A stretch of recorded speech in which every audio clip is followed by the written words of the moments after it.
Good morning. Hi, Goobert. Hi, baby. We just came in from outside, but I'm just gonna stay nice and comfortable. We are back for day 6. Hope everyone's having a wonderful December so far. Goobert, my baby, my big baby boy. There you go, sweetie. And I figured today we'll probably, well, on top of doing, our usual advent calendars and whatnot, I'll also retell, also retell the story of how I got Goobert. There's a lot more people here now, than before. So might as well, yeah. So while we open up his bonifalu, we will go over the story of how I got this big slobbery baby. Where are we, Goobert? Day 6? Right here? Yeah? Ooh. Hold on. Another Macron. Wow. They put them all right in the beginning for you, huh? Sit. There you go.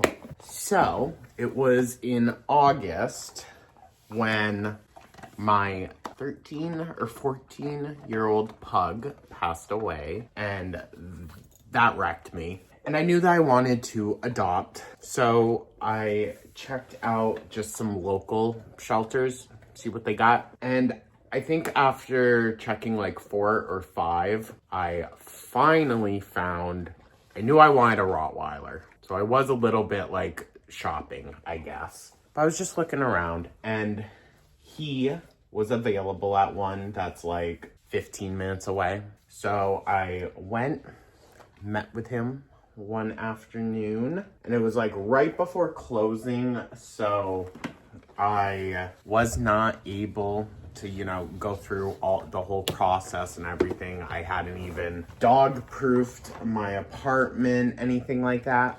On day 6, Bubba? Yeah. So I told them, I'll be back tomorrow morning, right when you guys open. I will be here. Oh, this is a cute one.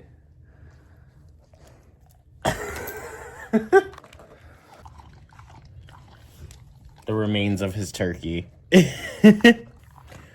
And so I came back the very next day. When they opened, I was sitting outside and I filled out the application and I got him. I found out that, because when I went to go see him, he was skin and bones. I mean, I've never seen a dog that emaciated, even like strays, never look like that. He was so skinny, and it's because whoever had him before, they chained him to a trailer and then just abandoned him. I don't know how long he was out there for or anything like that, but he was starved. When I first got him, there was some food aggression stuff to work through, but we built a trust on that. So like he knows I'm not going to mess with his food, so he trusts me around it, that kind of thing.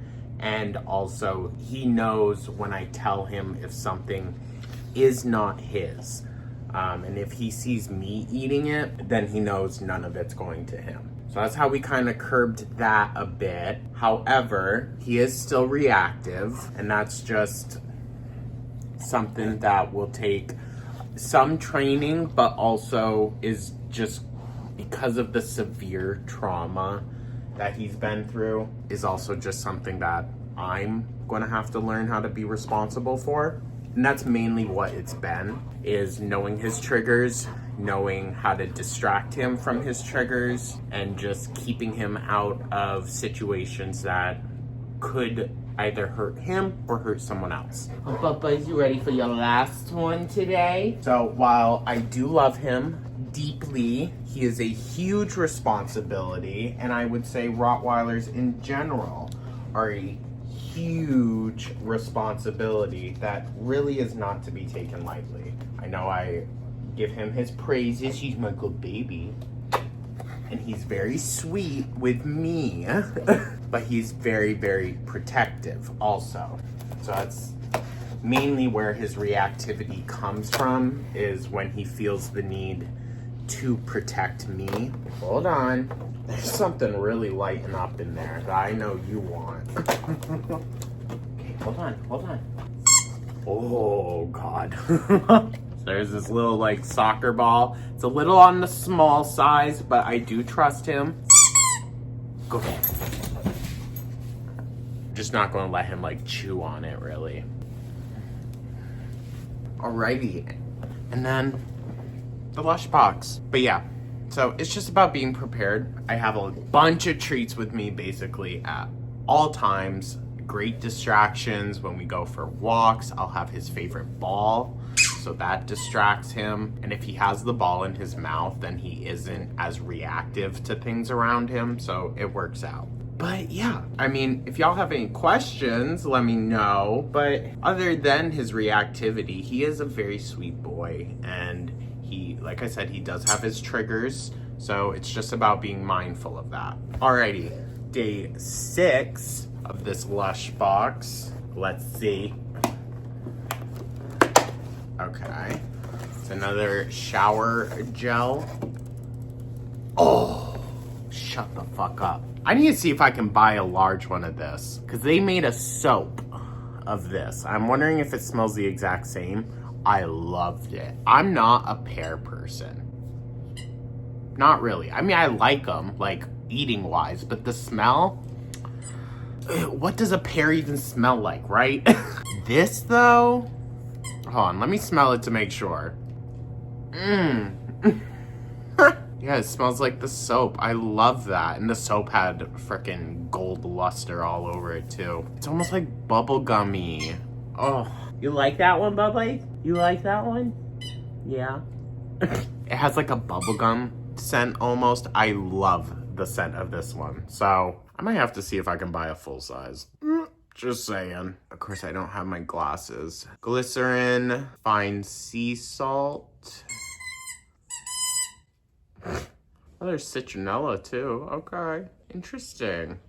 It's vegan and self-preserving. Fresh pear juice and warm, spicy notes serve up sparkling baked pear lathers. Toodle Pip? What's Toodle Pip? But yeah, I mean, I highly recommend this one. I really love the scent of it and just everything. Hold on. Oh, there we go. Hey. Highly recommend. Check it out.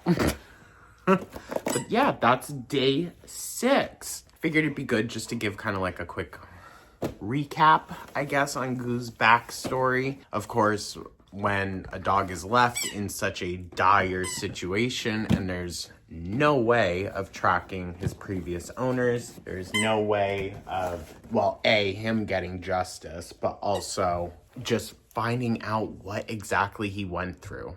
Because that was the hardest thing, was having no idea. So, like, there were certain things that I thought would trigger him and ended up not. And then other things that really trigger him. I mean, as many of y'all know, luckily, I'm very fortunate that I get to work from home.